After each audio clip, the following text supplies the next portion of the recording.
Hello and welcome back to yet another video. In this video we're going to be talking about Valhallan tactics.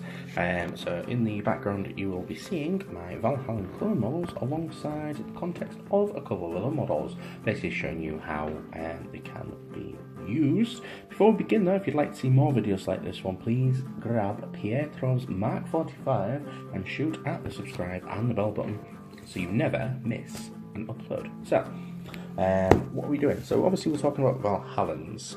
Valhallans are from the icy snow world of Valhalla, rather surprisingly. In the story, they basically had a lovely world to start off with, and then a comet hit, and it basically knocks them away from the sun, or changed the alignment of the planet, something like that. And it basically made them into, it caused it perpetually winter on their planet, so they had to live underground. They also had a bit of bad luck with a bit of an orc fleet flying towards their planet, so they had to fight them off. So needless to say, they've become very, how do you say, they've had a bit of a demeanour that they basically view life as cheap, basically, and they like to use flamers, things like that. So how does that reflect in their regimental doctrines? So regimental doctrines, if you aren't aware, Astra Millitarum, it's like the chapter tactics for Space Marines, the clans for orcs, the septs for the Tau, that kind of thing. It's basically how that army plays on the game. So the regimental doctrine, let me just find, I believe it's Grim Demeanour, but I actually better find it in the book. If you give me 2 seconds, I do have the book to hand. Maybe I should have done this in the screen way. But the Valhallan, in fact it's actually that one, Valhallan is Grim Demeanour. Infantry units with this doctrine have the number of models that flee, rounding up if they fail a morale test. Vehicles with this doctrine that have a damage table double the number of wounds they have remaining for the purposes of determining what their characteristics are. So, what does this mean? It means that infantry, smaller units, are more resistant. Obviously, if you've got a big 30-man blob of good gosh, conscripts, there's still a good chance you might still lose a lot of units, but still, you're going to lose half as much. So either way, they're still going to lose less, but if you have a smaller unit, they're way less likely to run big amounts of models away, which is good. Not perfect, but it's good. Another way to buff that is, for one command point, is the fight to death stratagem, which basically means you roll a d3 instead of a d6 when taking morale. And for vehicles, it makes them perform better for longer, meaning, so their ballistic skill 4 plus 50-50 hit ratio is going to survive a lot longer. So instead of hitting on 5s and 6s, up till, well, let's be honest, about halfway around. So a Lehman Russ has 12 wounds, unless I'm mistaken, toughness 8, so it's a pretty meaty wagon. It's going to take a lot of damage to actually get it down. So, with Lehman Russes, they have, on standard, is 7 to 12 wounds they're still hitting on ballistic skill 4. So, if you count as twice as much, basically if you half that number, 7 you can't do, 3.5 doesn't work, so 4, it would say that you were still, if you had 4 wounds, it would count as if you were still on 8 wounds. When you lose that 3rd wound, then you are going to be in the lower bracket, at which point, you can't be perfect for the thingy, but they are pretty good. So the last 4 wounds, up until the last 4 wounds, you're still firing on all cylinders, which is pretty cracking. Obviously chimeras, ballistic skill of 4 with at least 3 wounds left, because I think it's 11 to 6 wounds. You're still firing with ballistic skill 4. So again, the chimera is pretty flexible. Yes, let me just check that. It is 10 wounds, and it is in fact it's 6 to 10 wounds, but still it's on a 3 wounds left. You're still firing on all cylinders, which is pretty good. So when it comes to having the heirlooms of Conquest. The best one you can have, especially if, well, mainly if it's an infantry based, either like platoon, army, that kind of thing, you want to be using Pietrov's Mark 45. It's a Valhallan model with a bolt pistol only, which rather surprisingly, most of the sergeant models and that kind of thing have a bolt pistol. The actual models of them. Pietrov's Mark 45 replaces the model's bolt pistol and has the following profile. It's 12 inches, pistol type, strength 4, -1 AP and 2 damage. So it's going to do 1 extra damage and it's going to take 1 off their save. But that's not the best thing about it. The best thing about it is the fact that it says abilities. Friendly Valhallan units within 6 inches of the bearer can never lose more than 1 model as a result of any single failed morale test.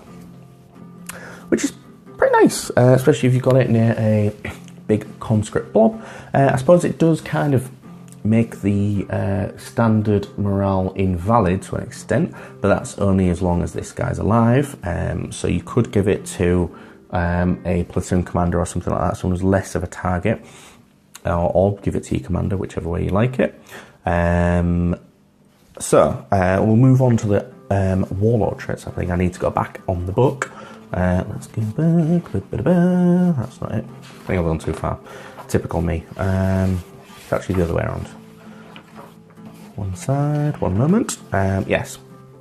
So the warlord trait for the Valhallan one is pretty good.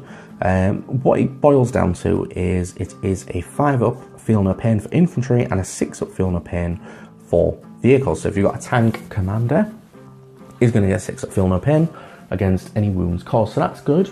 So even if you fire in like your plasma weapons and they go off, you can still save it on a 6+. Anyway, if you're just taking hits, you can take a 6-up feel no pain, which is good, because that's regardless of anything else. Obviously, that is quite a passive one. Another one that you could pick, which is not specific to Valhallans, is the Draconian Disciplinarian, if I've pronounced that right. You can reroll failed morale test for friendly Astra Millitarum infantry units within 6 inches of your warlord in the morale phase. So if you've got the guys within 6 inches, you will basically be able to re-roll. So you'll be able to re-roll and have the amount on top of that, which is good. You could also almost guarantee your thingy with a combination of Pietrov's Mark 45. However, I would have the Mark 45 on someone else and the Draconian Disciplinarian with your actual warlord, basically meaning you've got a 12-inch bubble or something close to that to protect your guys, which is handy to have.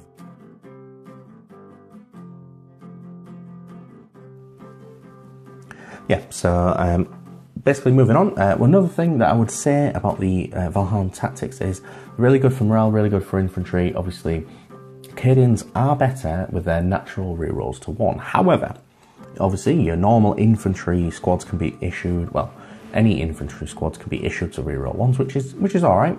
You're still using a command and order. However, another way around it is a model that any army with an Astra Millitarum can use, which is Commissar Yarrick, and he can be in any detachment as long as it's within, because it says Astra Millitarum units. Doesn't say, well, friendly, I'm guessing, but it doesn't say it has to be regiment specific, so everyone can have it within 6 inches. So again, if you've got a castle or something like that, you're castling up, then that's probably one way to do it. You could always send him out with some squads. He's pretty alright on his own, but it's one way to make you reroll 1. So now I was going to talk about the stratagems. Now obviously you are able to use any stratagem available to Astra Millitarum, with barring the ones regiment specific other words. However, ones that you're likely to use, I've already mentioned one, which is the fight to the death, which is roll a d3 instead of d6 for your morale phase. So obviously that's going to couple up with your standard regimental doctrine. Another one is the fire on my position. So this is 3 command points. So it's relatively expensive.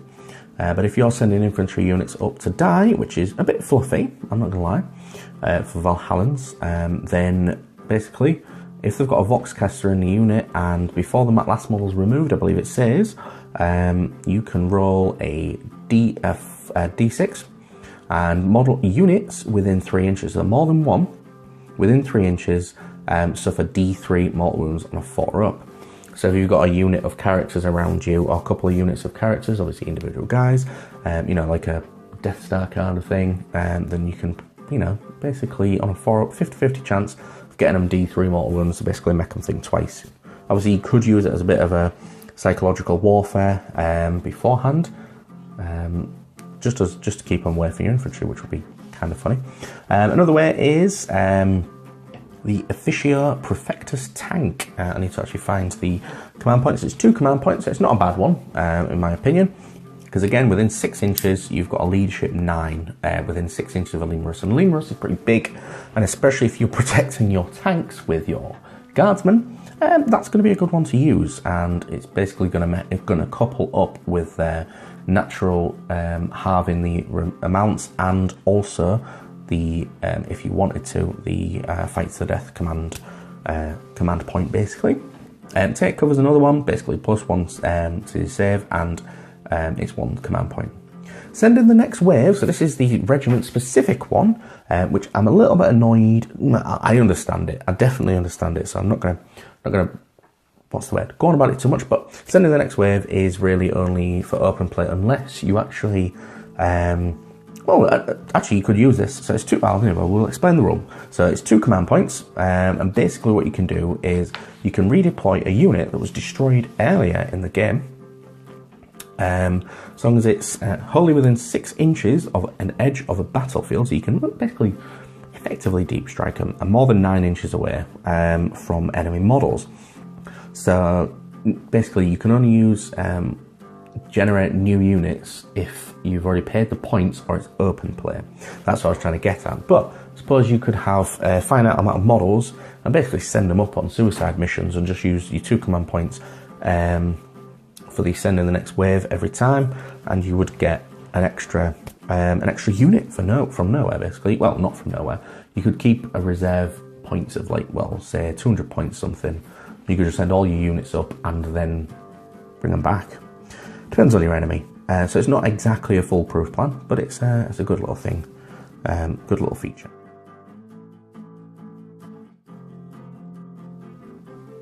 So now I wanted to talk about the regimental orders. So obviously, good golly gosh, Valhallans are capable of issuing any order that normal guardsmen can. They also have their own, and the Valhallans command, which is actually called Fireman Command, it says, life is cheap on Valhalla, and the officers of the Ice Warriors regiments will not sacrifice victory to reduce casualties. Basically meaning they're heartless, and they'll just send in guys, you know, to make sure that they get victory done, which is, there's something to be said for that. It then says the ordered unit can shoot at enemy units that are within 1 inch of friendly units until the end of the phase. But each time you roll a hit of 1 for such an attack, resolve that attack against a friendly unit within 1 inch of the target unit instead. You may choose a friendly unit which is hit. So if you've got a couple of them fighting, you can get to pick which one you want to lose. And obviously, if one dies, you also get to pick who dies from that unit. The order may not be issued to a unit that is within 1 inch of the enemy itself. So it can't be a unit that's locked in combat, but you can lock units in combat with, let's say, conscripts or just a standard infantry squad, and then you can issue that order. Now, obviously, the negative there is that any ones you roll to hit, so if you're using like plasma guns, well, obviously plasma guns, melter guns, anything like that, any one to hit hits one of your guys. So the majority of it is you're probably going to be sending them in with conscripts or infantry squads, so people, units that are cheap, so you're not actually going to care significantly. However, I did think of a way around this, which I'm surprised not many people have thought of, unless I've got it wrong. You could send we'll call it a command squad. You can send any unit with a bunch of flamers in, because I think command squad, I think you can actually have a heavy flamer in it, and you can have 3 other flamers in it.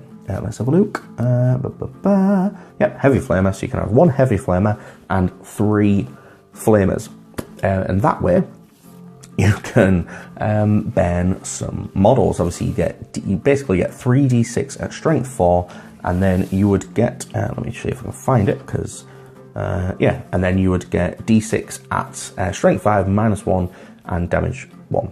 So obviously you would ignore the hit rolls on, because you don't roll to hit with flamers, they automatically hit.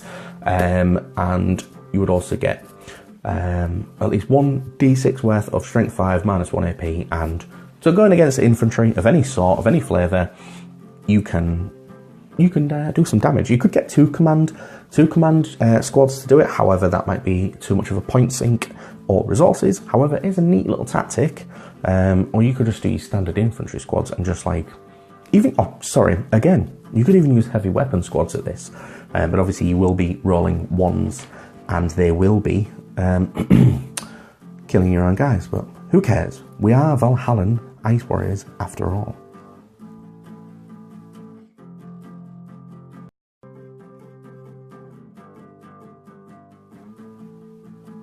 So obviously with Valhallans and using in a very infantry heavy army, you would also maybe want to be using some psychic powers to help that. One of them would be mental fortitude, which is an auto pass without using a command point. So you could do 2 units with an auto pass on that one. You could use the command point on that one and use the other one on the psychic mental fortitude on another unit. Another way around it would be to use Psychic Barrier to add 1 to the save. If you plus that with the Take Cover stratagem, you could basically add 2 to it. So a standard guard squad would have, instead of a 5 save, it would have a 3-up save. Or in cover, it would have a 2-up save, which is a little bit insane, and you could basically give conscripts a 2-up save, which is a bit funny, to be honest. Another one you could do would be Night Shroud, which would be -1 to hit, so it would make, it would really annoy your opponent, and that would help with your infantry as well. So now what I'd like to do is basically round up the video, and obviously the things that we've talked about. In my opinion, I really like the Valhallan Ice Warriors, hence why I spent a lot of time making all those models that you can see in front of you. They play pretty well as well. So if you play them as a tank company or tank army in that respect, they are very resistant and they can take a lot of damage before they start actually losing effectiveness. They become exceedingly more point efficient than they used to be, which is always good. If you're playing an infantry squad, there's ways you can make their leadership go up to 9, especially conscript blob, either with a commissar or one of your Lehman Russ tanks, which are probably going to be guarding with those conscripts. You could basically give them leadership 9 and they will half whatever comes in against them. So they are pretty resilient in that respect, which is lovely. The only downside to playing a infantry heavy army is the cost of the models. So I've discussed plenty of times, and you may have seen links already in the video to tell you of videos that I've done, but you would spend hundreds of pounds to get the amount of models that I've got currently there, unless you've got one very nice friend of yours who just doesn't want them anymore. Basically, to have an infantry heavy... Right, so let's discuss this. The average price of a Valhallan warrior, not thinking of special items and all the rest of it, somewhere between 4 and 6 quid, so 40 to 60 pound for an infantry squad of 10. If you do that times 6 of them, basically going to be looking at about 240 quid, if not more, for 6 units of 10 models. You don't have to go that way, but basically it's pricey, and you have to individually find all these models as well, which is harder to do. So it would be nice if Games Workshop release plastic Valhallans, Voice Troyans, Talon, Desert Raiders. I don't know if they will. I don't know if they already have by the time this video goes out. You might be watching this video and we might already have the plastic models. Lovely if we have. If we don't, I don't think we will. I think we'll probably get a new thing. And we're going off on a massive tangent. Ignore that. So basically there are issues to getting an infantry heavy army, unless you follow the steps that I've already done, which again there should be links to in the videos. So if you're interested, you can always message me down below and I'll send you a link to the video, or you might be able to find them in the video. I'm going to call it there, I think, guys. So if you think I've missed anything, glaring things out there, please leave them in the comments down below so other people can see it. It'll be helpful towards them and me, because obviously I'll play a bit better as well. but that's the video's more about for everyone really, not just myself.